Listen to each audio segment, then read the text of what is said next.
Si toi aussi tu veux devenir milliardaire sans travailler, tu n'es clairement pas au bon endroit. Salut, je m'appelle Louis, j'ai 20 ans et aujourd'hui, en cette belle année 2024, je me suis donné une bonne résolution. Ça fait plusieurs années que je me passionne pour l'économie, les investissements et le dev perso, et ça fait un moment que je voulais créer une chaîne YouTube pour enseigner mes connaissances, histoire que toi aussi, tu puisses devenir la meilleure version de toi-même. Une nouvelle version de toi qui, malgré la peur, agit, qui, malgré les critiques des autres, innove et qui, malgré les périodes difficiles, rebondit et profite des périodes de crise pour trouver des opportunités. Pour cette première vidéo, je voulais commencer avec ce par quoi j'ai également commencé, l'investissement financier. Je vais te donner tout ce que tu dois savoir pour te motiver à te lancer et pour que le toi du futur ait envie de t'épouser tellement tu lui auras fait gagner de l'argent. Et pour ça, je vais commencer par te raconter une petite histoire afin d'illustrer mes propos. En 1942, à l'âge de 11 ans, un jeune garçon a investi pour la toute première fois dans 3 actions cotées en bourse pour moins de 150 €. 21 ans plus tard, à l'âge de 32 ans, il gagna son premier million d'euros. À 56 ans, il gagna son premier milliard. Et aujourd'hui, à 93 ans, sa fortune s'élève à plus de 113 milliards de dollars. Vous l'aurez sans doute deviné, il s'agit de l'incroyable histoire de Warren Buffett. Un génie dans ce milieu ? Pas tout à fait, je vous explique pourquoi. L'être humain a beaucoup de mal à comprendre quelque chose d'exponentiel sur le facteur temps. C'est-à-dire quelque chose qui avancerait de plus en plus vite à mesure que le temps, lui, avance toujours à la même vitesse. En effet, la majorité de ce qui nous entoure augmente de manière logarithmique. Ça augmente beaucoup au début, puis de moins en moins. Comme quand vous accélérez avec votre voiture, pour passer de 20 à 30 km/h, c'est très rapide, mais le temps pour passer de 150 à 160 km/h met 10 fois plus de temps. L'économie, elle n'est pas logarithmique, elle suit une courbe exponentielle. Si je vous disais que vous pouviez être millionnaire en investissant un total de 40 000 € sur l'un des actifs les moins risqués du marché, vous allez penser que je suis fou. Et pourtant, c'est ce que montre ce tableau. À raison d'un investissement de 150 € par mois pendant 22 ans, et en attendant encore patiemment 18 ans, sans y toucher, vous dépasserez le million d'euros sur votre compte en banque, soit un coefficient multiplicateur de 25. C'est-à-dire que vous avez à la fin 25 fois la somme investie au départ, sans rien faire, et je le répète, pour l'actif le moins risqué du marché. La première leçon, c'est que tu dois voir la vie comme un jeu, comme un Monopoly géant. Et comme dans le Monopoly, il y a des gens qui gagnent des fortunes avec des appartements, des hôtels, des actions et des entreprises. Et de l'autre, tu as ceux qui en chient tout le mois en espérant le début du mois suivant pour revenir au départ et gagner leur misérable salaire parce qu'ils sont à découvert.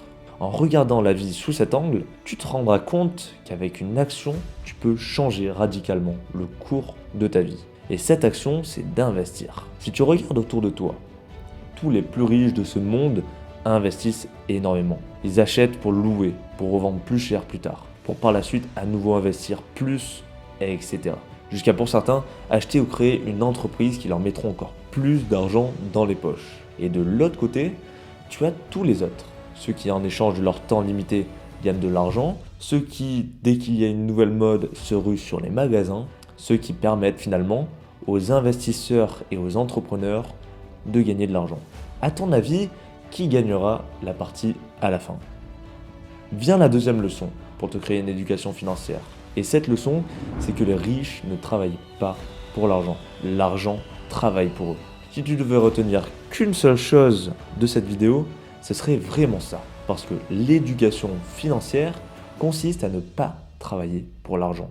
Ces dernières années, j'ai pu apprendre beaucoup de choses sur la bourse, l'immobilier et notamment les crypto-monnaies. Et ce serait égoïste de ma part de ne pas vous les partager. Pour simplifier, ce que tu vois là, c'est un bilan financier. Et c'est ce que ton banquier veut voir. Fondamentalement, l'erreur que la plupart des gens font, c'est qu'ils vont à l'école, prennent un prêt étudiant pour faire des études, pour par la suite obtenir un travail afin de pouvoir rembourser leur prêt. Et ils se placent ici. C'est là que se trouvent les gens de la classe moyenne. Classe qui possède beaucoup d'avantages, comme une stabilité financière, du temps libre pour pouvoir profiter de leur famille. Cependant, si tu regardes cette vidéo, c'est que tout comme moi, tu sais que tu pourrais avoir bien mieux. Quand vous achetez votre maison va ici. C'est un passif. La plupart des gens ont une maison qu'ils considèrent comme un actif, mais qui leur coûte chaque mois de l'argent. Par le biais d'une chose, le paiement du prêt, de l'entretien et des paiements des taxes d'habitation, et j'ai oublié aussi de l'assurance. C'est pour ça qu'ils sont fauchés. Et encore pire que d'acheter sa propre maison qui pour le coup prend au moins en valeur avec le temps, l'erreur que beaucoup font, c'est d'acheter des biens qui perdent en valeur avec le temps comme des voitures, des habits de marque, des objets de mode, des bouteilles en boîte de nuit dès qu'ils pensent avoir un peu d'argent, etc. Et finalement, c'est ça qui rend une personne pauvre. À l'inverse, quelqu'un qui achète uniquement des choses qui prennent en valeur avec le temps, qui investit dans des actions, dans des crypto-monnaies, dans de l'immobilier, avec de la location par exemple de courte durée gérée par des conciergeries, ce qui se passe, c'est que l'argent rentre. Et en vrai, peu importe si cette personne travaille. Donc, elle devient chaque jour de plus en plus riche parce qu'ainsi, elle peut acheter toujours plus d'actifs. Dites-moi en commentaire ce que vous pensez de tout ça. Pour commencer, investissez dans ce que vous aimez. Personnellement, j'adore l'immobilier. J'adore les crypto-monnaies et les nouvelles technologies. J'adore investir et je suis toujours à la recherche de nouvelles opportunités dans les domaines que j'aime. Le truc, c'est que l'école n'enseigne rien au sujet de l'argent et au sujet de l'investissement. On vous a très certainement dit qu'investir était risqué, voire même très risqué, et qu'il était possible de tout perdre. Eh bien, c'est vrai. C'est vrai si vous ne savez pas dans quoi vous investissez. La première façon de comprendre le risque, c'est de se regarder dans un miroir. Vous êtes le risque, pas l'investisseur. Par exemple, je tends à investir dans des biens immobiliers. L'immobilier est plus risqué que d'autres actifs car vous pouvez faire plus d'erreurs. C'est la différence avec les actifs moins risqués. Ce n'est donc pas l'immobilier qui est risqué, c'est vous-même face à vos erreurs et vos émotions. C'est la même chose pour les crypto-monnaies et d'autres investissements dits risqués. Pourquoi les crypto-monnaies sont dites risquées ? Elles sont dites risquées car pendant les moments d'euphorie, elles montent de plus de 10 000% et derrière, elles vont chuter de plus de 5 000% pendant les phases de dépression, avant de remonter de 10 000% au cycle suivant. J'entends tellement de personnes autour de moi me dire « Si seulement j'avais investi dans le Bitcoin en 2016 ». Ce qu'ils ne savent pas, c'est qu'en pensant de cette manière, ils ne voient pas que l'opportunité de 2016 se reproduit actuellement sous leurs yeux. La vérité, c'est qu'en 2016, ils ne croyaient pas aux crypto-monnaies. Et maintenant qu'elles sont redescendues de moins 5000%, ils pensent qu'elles sont oubliées et auraient eu le même état d'esprit en 2016. L'erreur que beaucoup font, c'est que beaucoup investissent all-in quand elles ont fait plus de 10 000%. Quand tous les médias en parlent et revendent quand ils pensent avoir tout perdu, après que ça a fait moins 5000%. Alors qu'en réalité, il faudrait faire l'inverse. Investir quand elles sont oubliées et revendre quand tout le monde en parle. Au début de mon voyage dans les investissements, je me suis dit, au lieu de travailler plus d'heures pour avoir un meilleur revenu, si j'achetais plus d'actifs, que ces actifs entraient dans la catégorie des revenus, et ça c'est un énorme changement dans mon état d'esprit. Parce qu'une fois que ce changement s'est produit, je n'ai plus pensé à mes revenus, juste à mes investissements. Quelle est la meilleure stratégie pour devenir riche ? Échanger son temps contre de l'argent ou utiliser de l'argent contre des actifs qui vous donneront plus d'argent à leur tour. Ce qui est sûr, c'est que votre temps n'est pas infini. Pour revenir sur les crypto-monnaies, elles ne sont risquées que si vous investissez dedans sans vous renseigner. Quand les médias commencent à parler de ceux qui sont devenus millionnaires avec, car c'est justement le moment de revendre. Les crypto-monnaies ont une certaine cyclicité entre phases d'euphorie et de dépression. Et c'est d'ailleurs le sujet de pas mal de mes vidéos, prochaines vidéos.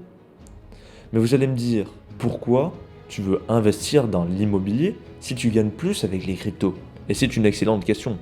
Les crypto-monnaies, malgré leur forte rentabilité, sont très volatiles. Et c'est d'ailleurs ce qui fait leur rentabilité. Cependant, sur le long terme, un investisseur a besoin de stabilité. Et l'immobilier est parfait pour compenser la volatilité des crypto-monnaies. Personne ne m'a appris cela dans mon entourage. Et c'est en me renseignant, en lisant des livres, en regardant des vidéos sur le sujet, que je me suis fait ma propre éducation financière. Et ce n'est pas celle qu'ils enseignent à l'école. Quand j'en ai parlé avec un ami, en lui donnant une lueur d'espoir, il était d'abord dubitatif et me disait que j'allais tout perdre, que j'étais fou parce que c'était super risqué. Mais ensuite, en rentrant chez lui, il s'est mis quand même à se renseigner sur les crypto-monnaies et a commencé à y investir 200 euros. Plusieurs jours plus tard, il m'appelle et me dit « Comment une telle chose peut-elle être aussi inconnue de tout le monde ?» N'oublie pas que l'investissement n'est pas que financier, mais elle passe également par l'apprentissage de connaissances et également par l'investissement pour votre santé avec le sport et la nutrition. Pour finir cette vidéo, faites travailler votre argent, pas votre temps. C'était MyInvest.